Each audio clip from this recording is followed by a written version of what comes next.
Olá, tudo bem? Boa tarde. Pois é, tô gravando esse vídeo para vocês para falar a respeito das figuras de linguagem e também do sentido denotativo e conotativo. Vambora? Então, o sentido denotativo é o sentido real, é o sentido literal da palavra. Onde eu encontro o sentido denotativo? Em que tipo de palavra eu vou encontrar o sentido denotativo? Eu vou encontrar o sentido denotativo nos dicionários e nas enciclopédias, os livros de pesquisas, né?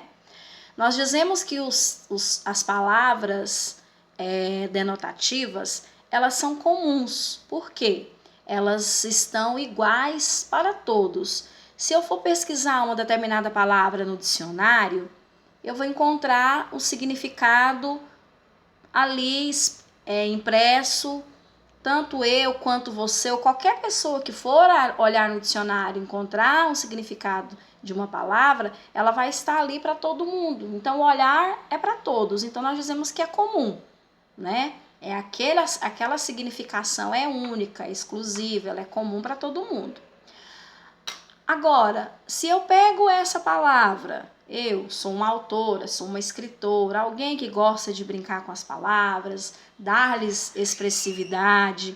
Se eu pego essa palavra e quero aplicá-la dentro de um texto, que eu vou chamar de texto literário, dentro de um poema, dentro de um conto, dentro de uma crônica, uma letra de música, o que acontece?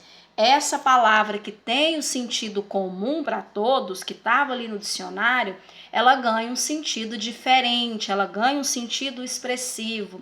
Por quê? Porque eu dei para aquela palavra novos significados, novas significações que partiram de mim, do meu eu, do meu subjetivo, certo? Então essa é a diferença principal, primordial, entre a palavra que é denotativa, o sentido que é denotativo e o sentido que é figurativo, o sentido que é conotativo, certo? Em se tratando de figuras de linguagens, o que eu posso dizer? Que as figuras de linguagens, elas trabalham expressivamente com as palavras no sentido conotativo, certo? Elas só vão trabalhar com as palavras no sentido conotativo, elas não trabalham em momento nenhum com as palavras no sentido denotativo lá do dicionário. Por quê? Porque elas vão ter expressividade, vão ter a cara do autor, né? Vão ter ali a subjetividade do autor, aquilo que o autor quis imprimir no texto que ele criou, no texto que ele escreveu. Então, nós vamos dizer que o sentido conotativo, ele é um sentido que vai partir da observação pessoal de quem utilizou, no caso, o autor que escreveu o seu texto, certo? Então, eu havia passado para vocês essa semana algumas figuras de linguagem para vocês darem uma olhada, darem uma estudada. Passei algumas videoaulas no YouTube para vocês assistirem. E lá ficou-se... as figuras principais que eu passei foram a literação, a sonância, a metáfora e a personificação.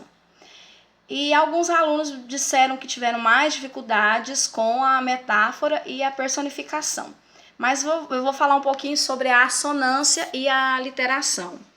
A literação é um recurso que vai envolver o som. Tanto a literação quanto a assonância são recursos que vão envolver os sons. No caso da literação, vai envolver o som, qual tipo de som? Os sons das consoantes, os sons que vão repetir ali dentro do poema, por exemplo, né?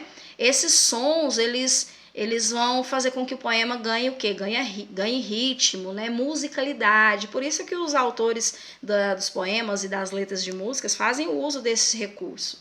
Então, vai haver o quê? Uma repetição de sons das consoantes. O som de S, o som de R. Você vai perceber quando você lê o poema, você vai perceber essa repetição daquela consoante ali dentro. E aí, na leitura, né, que você vai ler, vai colocar a entonação, você vai conseguir perceber essa repetição de sons.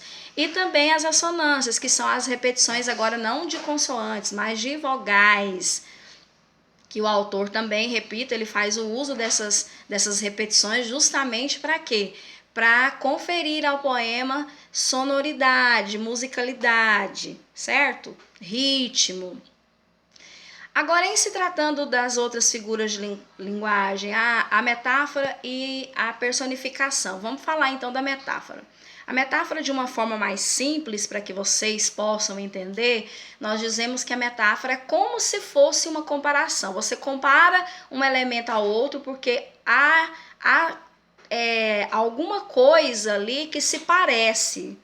Mas a gente nunca utiliza certos termos, como, por exemplo, o como, o tal qual, o tanto quanto. Então, tem certos termos que a gente utiliza quando vai se comparar, né?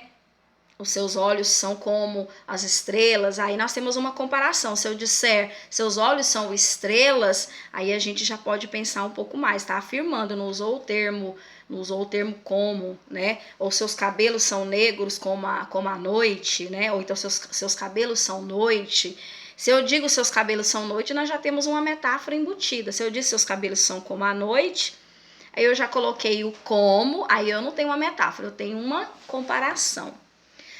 Em se tratando da personificação, a personificação ou prosopopeia, o que a gente tem dentro dessa figura de linguagem, que é uma só? A gente pode dizer que é personificação ou prosopopeia, são as nomenclaturas dessa figura de linguagem. Nós dizemos que ela, dentro dessa figura, nós atribuímos características humanas a seres que não são humanos. Características de seres racionais a seres irracionais, né? Eu gosto sempre de utilizar um exemplo sobre a personificação. No caso, as paredes têm ouvidos. Sempre quando eu vou explicar a respeito de personificação, eu gosto desse termo. Geralmente, quando a gente está conversando num ambiente silencioso e alguém, às vezes você vai contar um segredo, né? Aí você fala, deixa eu falar mais baixo, porque as paredes têm ouvidos. Quando eu digo que as paredes têm ouvidos, não necessariamente estou dizendo que elas têm ouvidos, porque a gente sabe que elas não têm, né? Elas não têm vida. Mas ali naquele momento, dentro daquele contexto, eu disse que elas têm. Mas por quê? Se eu for analisar, o que acontece? Acontece que há pessoas que podem estar ali por trás e estarão ouvindo o que você está falando, né? Então dizemos as paredes têm ouvidos, mas as paredes é um ser inanimado, não pensa, não é racional, então não pode ouvir nada. Uma outra frase que eu gosto muito de utilizar, de um texto do Machado de Assis, em que ele diz que o personagem entrava dentro da sala e avistava ao longe, lá no fundo, uma luva triste e solitária. Né? A gente imagina o quê? Que luva não pensa, então ela não pode ter tristeza, ela não tem esse sentimento, a luva é um objeto, né? Então, essa é uma característica, a tristeza é uma característica humana, não de objetos. Mas nesse momento eu disse que ela estava triste. Por quê, né? Aí eu vou imaginar o que levou aquele autor a dar esse significado, essa significância para esse objeto. Imagino eu que é porque ela estava ali há muito tempo, abandonada, ninguém fazia uso dela. Aí ele quis dizer que ela estava triste. Então atribuiu a esse objeto que não tem vida, uma vida, né? Então a gente chama de quê? De personificação, como se tivesse dado personalidade para esse objeto, né? Tem um outro verso de um poema que diz assim que a rua dormia sozinha, que a rua estava dormindo. E aí, se a gente for analisar, a rua não dorme. A rua também é outro ser que não tem vida. Se a gente for pensar em rua, não tem vida. Mas o autor quis mostrar que a rua estava sem pessoas, que não tinham pessoas trafegando, não haviam pessoas ali, né? A gente pode interpretar dessa forma. Então, a rua estava dormindo, em silêncio. Então, assim, o vídeo vai ficar muito extenso, né? Era mais ou menos isso que eu queria dizer. Qualquer coisa, eu estou aqui.